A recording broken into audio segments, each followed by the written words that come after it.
What's going on, guys? This is Carl with the Racerred channel. You are watching the start of the 2023 Sand City 100, and here I'm just making the necessary passes that I need to make before I get to the first corner.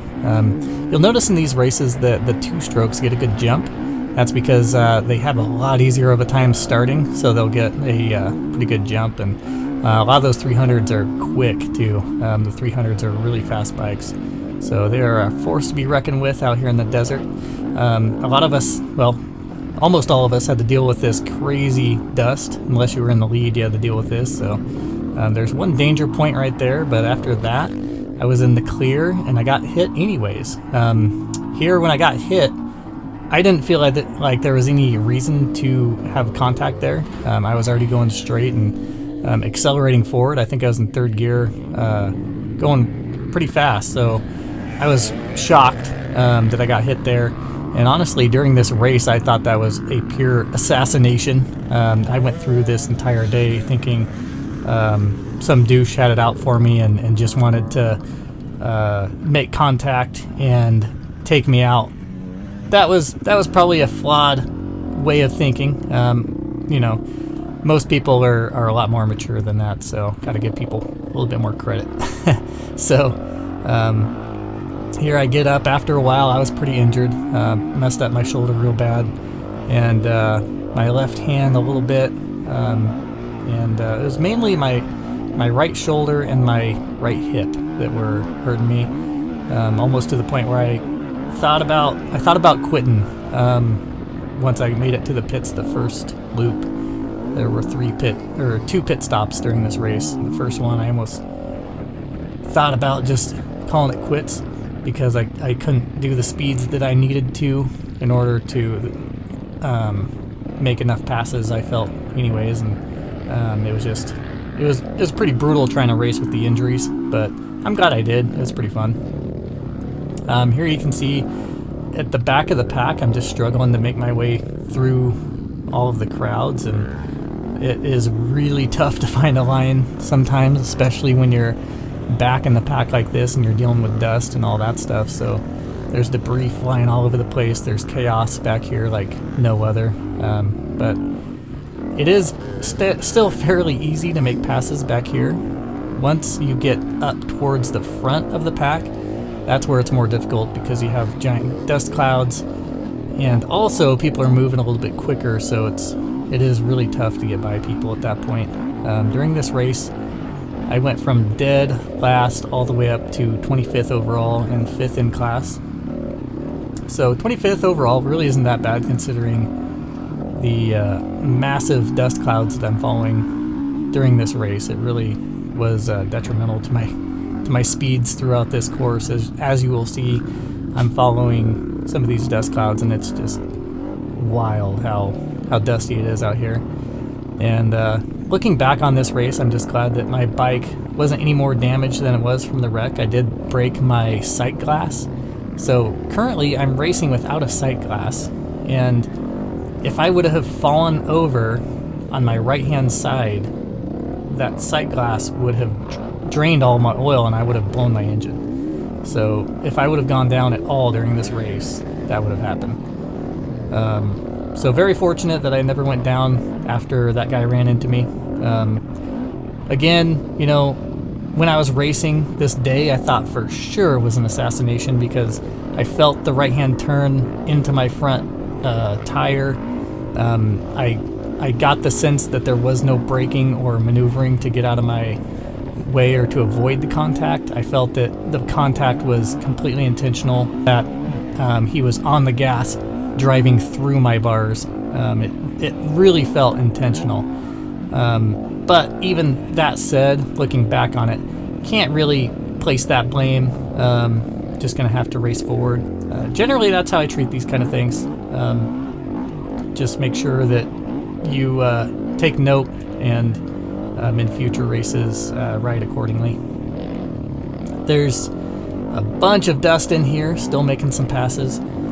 This course was really well marked, and really a good laid out course. This was a lot of fun. You can see in certain sections I'll deviate here and there from the the course just slightly. Never attempting to cut anything off as far as footage, but I will go off from side to side to make these passes here and there. But usually I'm on course, just trying to stay as close as possible. The 450 did really well. KTM 450, it's just a trooper. Really does really well. It would be so nice to have a new one, but this old 2017 model really, I've gotten used to it. It feels pretty good. It really does feel pretty good. But some of these passes I am cutting through to show you guys like all the passes I did throughout the course, but a lot of these took a lot longer than what I'm even showing. A lot of them took many miles to get around people. A lot of people were pretty resistant. But there you can see off to my right there was a wreck, and there was plenty of carnage going on. You'll see a lot of wrecks during this video as I'm passing up through the ranks here. But it's there's definitely no shortage of chaos in this race, for sure.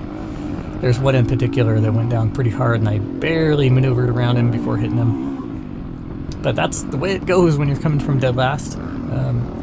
Really, it really is tough to keep a good pace. That guy almost goes down. There's people just going down all over the place as I make it through these. But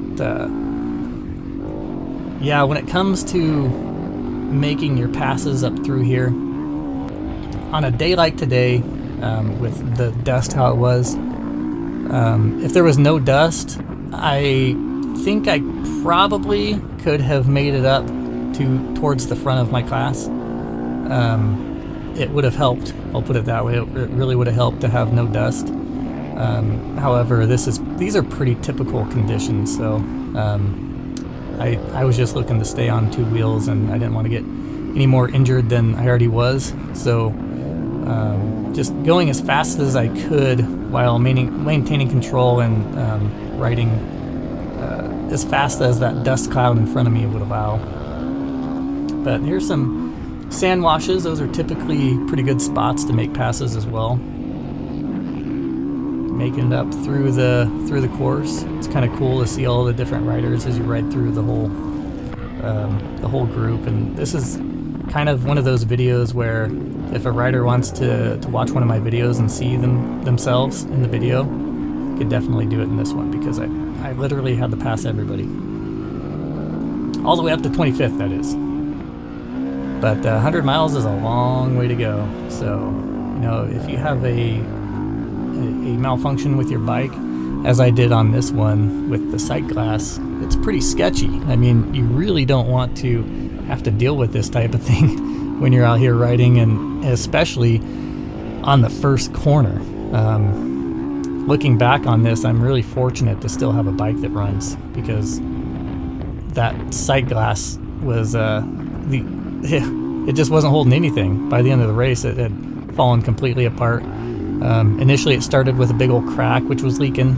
By the time I got to the second pit stop, the piece had fallen out, and by the time I had finished the race, it was completely gone pretty much. So it was so fortunate that my bike stayed together during this race. Making more passes. The thing about the back of the pack is that you at least I can't trust people to keep it together as much. So if I'm going to pass somebody at high speed, I'm pretty sketched out.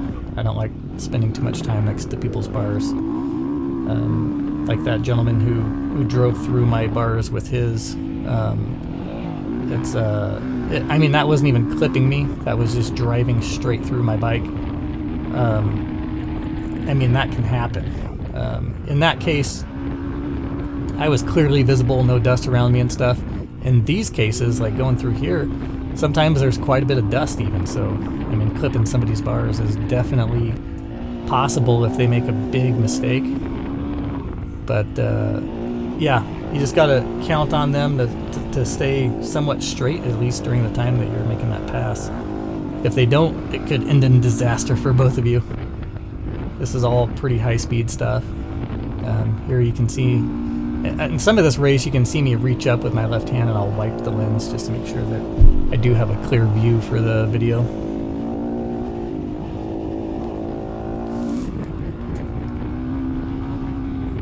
The course workers for this were absolutely amazing. Everybody was really polite. They were all very helpful during the checkpoints. And those guys who put this course together, they're riding this thing several times a piece. They're riding it many times, and they're riding it enough to mark the entire thing in a way that everybody can read it at race speed. So that's really something to put a course like this together. I really appreciate it. I mean, all the stuff they go through, all of the approval process that they have to go through. They have to talk to federal and state agencies. They have to talk to landowners. They have to deal with all the political nonsense.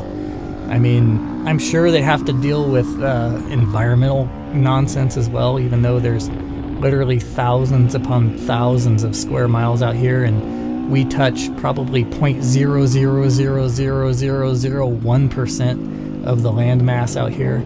I'm sure there's still some weed or lizard or frog that they're having to work around, and it's such a headache. I can't imagine having to deal with that type of incompetence.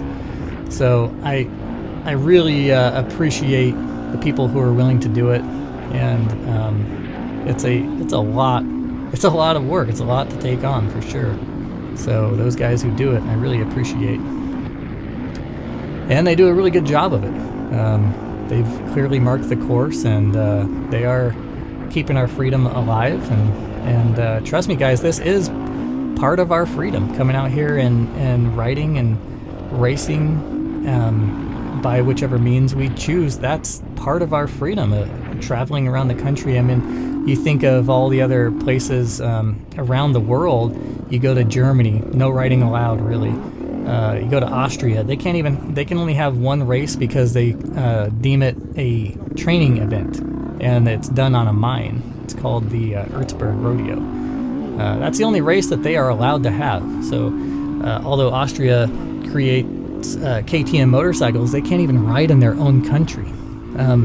So talk about government overreach and how it's becoming impossible to ride or to explore, because all these governments are really just they are taking everyone's liberty away, everybody's ability to go out and explore the great outdoors. And it's not just motorcycles either. It's foot traffic. They're literally telling people what kind of shoes they can wear. They are, in a lot of these other countries, you guys just, I think a lot of people don't understand how big of a deal it is that we keep these liberties, because we're the last stand. The United States is basically it, unless you go to a third world country. See, another rider goes down. Lots of crashing, like I said. Then my camera breaks. The lens broke on the camera. To be expected, especially with GoPro. Got a replacement in the mail. Part of the expense, though, definitely when you're out here racing, is just you're gonna replace a GoPro lens. But yeah, back to my point. You know, you throw a yarn across a city street, the ratio of that landmass that's covered by that yarn in the city is likely similar to the same ratio as these trails covering the mountain ranges that we're racing in right here. Very little landmass is covered, and one could say, well, it's a specific type of land, you know, like sand wash or something like that. It's still it is still 100% a minority of land that we're riding on. It's a very small fraction of land that we're riding on. So if you look around the desert, you'll see a vast expanse of untouched land, and then all that we're asking is that we can race on this little tiny patch. So yeah, my frustration is never ending with that kind of stuff, because I hear echoes of the problems these organizations have with holding these races and all the struggles they go through and trouble they have to deal with, and all the bureaucracy and red tape they have to push through. It's insane. It should be as simple as, this is the United States. If you don't like it, you can leave. You should be able to hold a race in the United States. I mean, that's just very, very common sense here. But, you know, a lot of times the way they do it is they get somebody with a job, and they give somebody a very specific job, whether that is to, say they hire somebody who studies rock formations. Well, they'll go out and they'll say, okay, we're hiring you to go out and find these rock formations, and well, you've failed your job if you don't go out and find that. So yeah, they hire a single person, and that's how they get it done. That's how they get these different forms of tyranny done, is they hire a very specialized person, and that specialized person will go out there, and they don't feel like they're doing their job unless they find the thing that they are specified to go out and find. So then they'll say, oh, it was just my job, you know. It's too bad your liberty had to be lost and all your freedoms are gone because, you know, I was just doing my job. But enough on the liberties involved with racing motorcycles and riding bikes out in the mountains and hills. I think that, you know, obviously that's going to be a hot topic on my channel every single time, just about. But I feel like when I talk to a lot of riders, they have that same mentality where, you know, everything is their fault. And well, if we wanted to keep our land, you know, we should have stayed on trail, or we should have done this or that, or we should have ridden bikes in a certain way, or, you know, it's always our fault, never the government's fault. And unfortunately, that mentality will get us buried further and further until we don't have anything left. And I think everybody needs to unite. If you enjoy shooting guns, good, because we're going to fight for your liberty too. We need to fight for everybody's liberties. The gun owners, they need to fight for our ability to travel as well. We can all exist within the same land and be totally fine. These dirt bikes don't scare wildlife away. They really don't. I've been on them for my entire life, and I've watched wildlife trot around me, even stop and observe me. They don't care that we're out there. But the second a hunter comes out and says, oh, we don't want these trails out here, let's get rid of these trails. We can't allow these, you know, dirt bike or off-road guys to ruin our hunting grounds. You've just done it. You've just demolished your right to bear arms, because they're coming for you next. And same goes for the fisherman, or the guy who likes his boat, his right to have a boat, or the guy who likes freedom of speech. Any freedom and all freedom is on the same level. So it's all part of the same thing. If somebody's not harming you directly, they're probably not harming you at all. And the unfortunate part of our society today is we think a bunch of guys riding in the desolate wasteland in the desert is somehow hurting society, and it's just not. It's pretty alarming that a lot of people feel that way.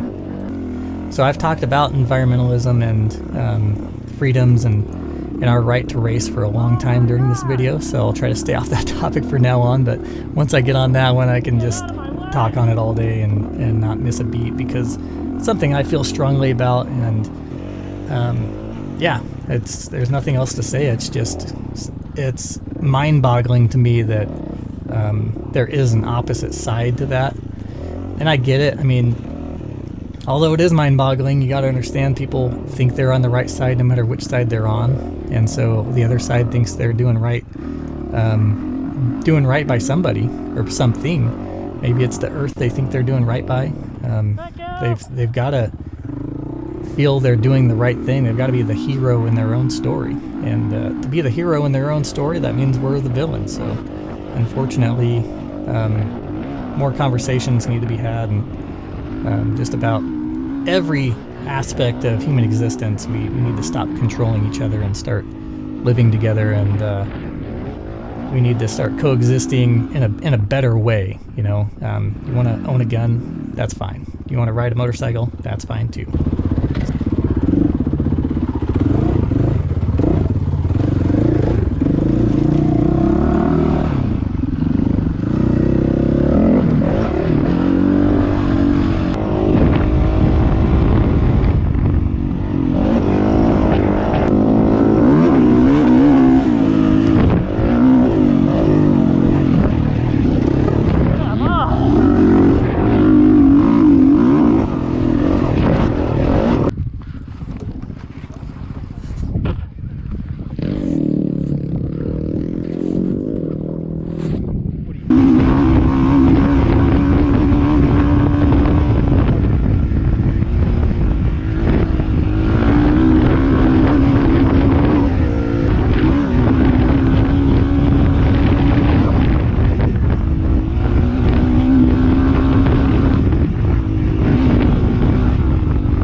But all that jibber jabbering, and I went through an entire loop quick on that one. I didn't edit much of this third loop in here, but here I'm just passing through the pit area before the finish line, and lots of passes made and a lot of out of control riders throughout that race. It was pretty entertaining to watch, I think.